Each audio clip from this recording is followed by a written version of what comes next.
Hello, welcome to the mobile channel or mobile media channel of iTV-Asia, broadcasting live from AdTech Shanghai. So I have here, my guest today is Jimmy Poon, the Managing Director for Puka, and I'm Alvin Graylin, the CEO for MInfo. So why don't we just start off the conversation today, and it'll be about 15 minutes discussion. So Jimmy, hi Alvin. Yeah, so Jimmy actually runs the one of the leading mobile marketing firms in China. And it's done quite a few very large campaigns, which he'll tell us a little bit about. Also, it's part of a larger conglomerate that's a international company out of Ireland. Yes. So maybe, Jim, you can tell us a little bit about the history of the company. Okay. Puka is an Irish company. I'm not Irish, as you can see. We have been around for 8 years. Our focus has always been on mobile. Our headquarters is in Dublin. We have office in the UK, in London, and now we have office in China as well. We've been in China for 2.5 years. Our focus is really on putting all the elements of mobile together to help advertisers, may it be advertising or marketing. One of the things I think in our dialogue earlier is talking about the uniqueness of Puka. I think one of the most unique things is that we are not really just an advertising company, which in mobile today, most of the time people talk about advertising. We're really more of a marketing company, which means there are certain things that's not related to advertising we do quite a bit about. So I can tell you a bit more about that later in part of our conversation. Okay. Yeah, in fact, that was my next question is what do you think is a couple of points that you think really separates you from all the other advertising or advertising agencies on mobile in China? I think the first one is that if I'm trying to be a little bit playful or negative, is we're a little bit all over the map. That would be one of the things. The reality, what I'm trying to say is, other than just advertising, if you look at mobile, what it can do is from the point of awareness to the point of transactions, each point a mobile plays a role, and we cover each one of those. So in the very early days when we first started, our concern was, are we really kind of spreading ourselves too thin? Now, I think the answer is becoming more and more apparent that that's a no, because a lot of other more specialized so-called advertising companies, they try to spread out a bit more. For example, if they started by selling WAP network, then they now have to go in and say we actually provide more of a solution to kind of spread out a bit more, whereas that has always been our DNA from day one. So that's kind of one. What's the time? Sorry, I think the other thing is our focus on what's after the click, and it's kind of another way of saying the fact that we are all along the map. We focus much more on the transactional point. So maybe coupon redemption or event marketing ticketing at the point of redemption. So we focus on that as well. I think not as many companies are focusing on those things. Thanks.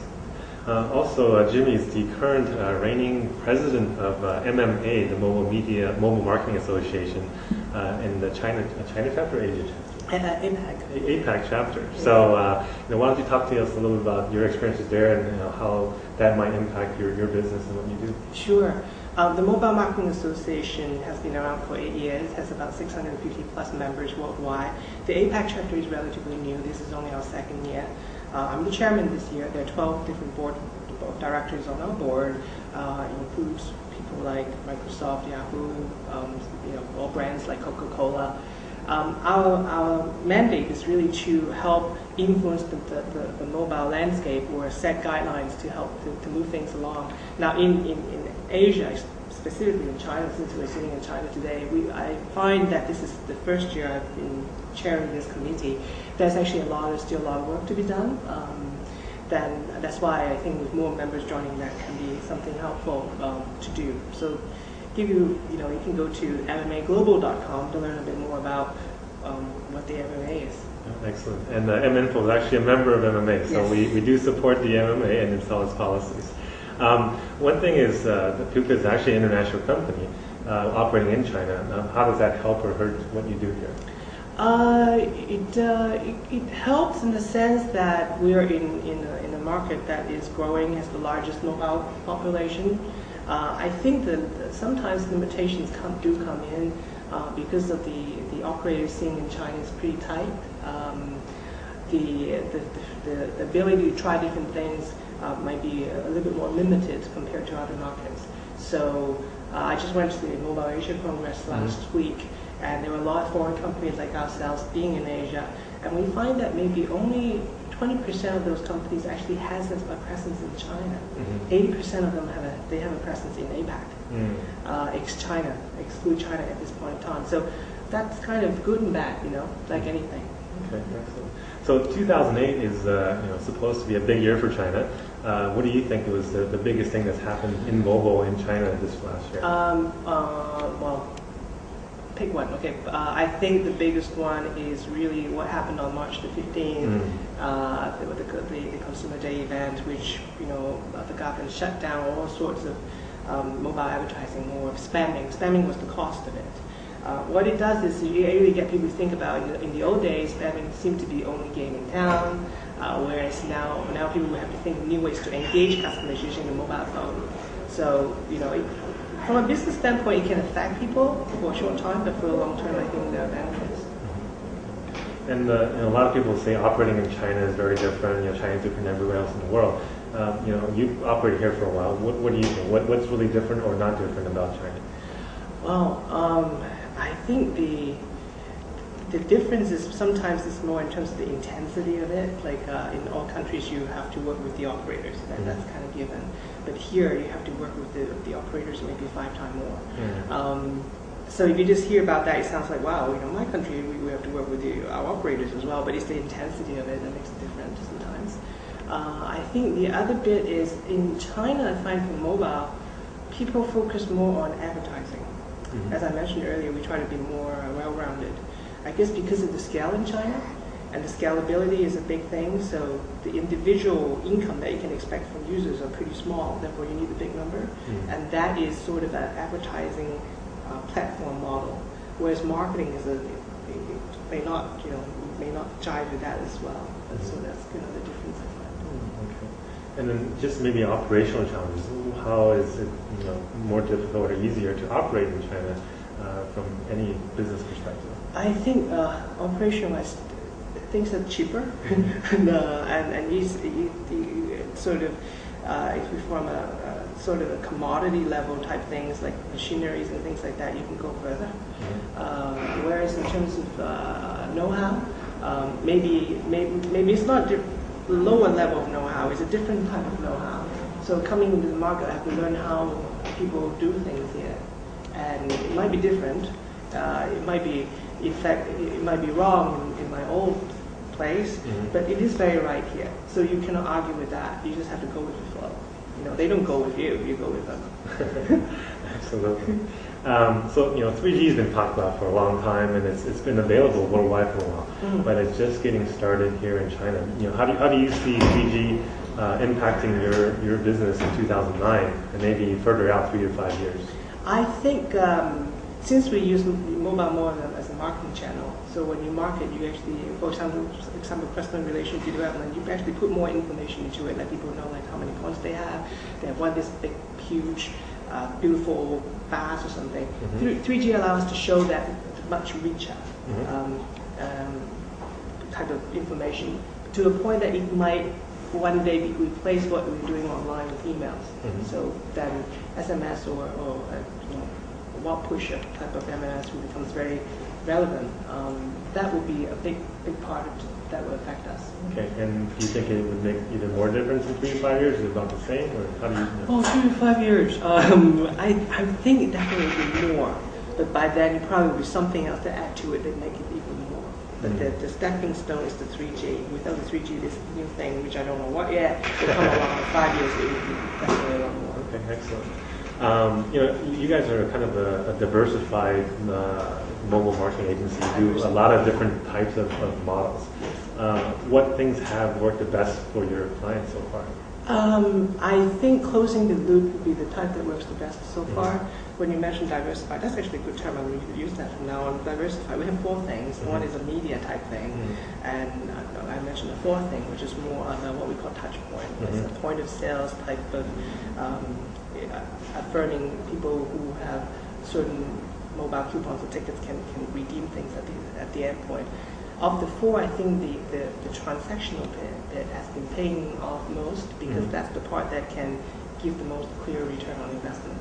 It's not the sexiest, it's not the big advertising platform that people talk about that people like to invest in, but it is definitely something that will help advertisers realize whatever they invest in, how much is coming out at the end. Okay. And then what about more specific things in terms of, does SMS still work? Does MMS work? Does WAP push work? Does, WAP display banner? Does, TV barcode? What specific instruments or transports are working best?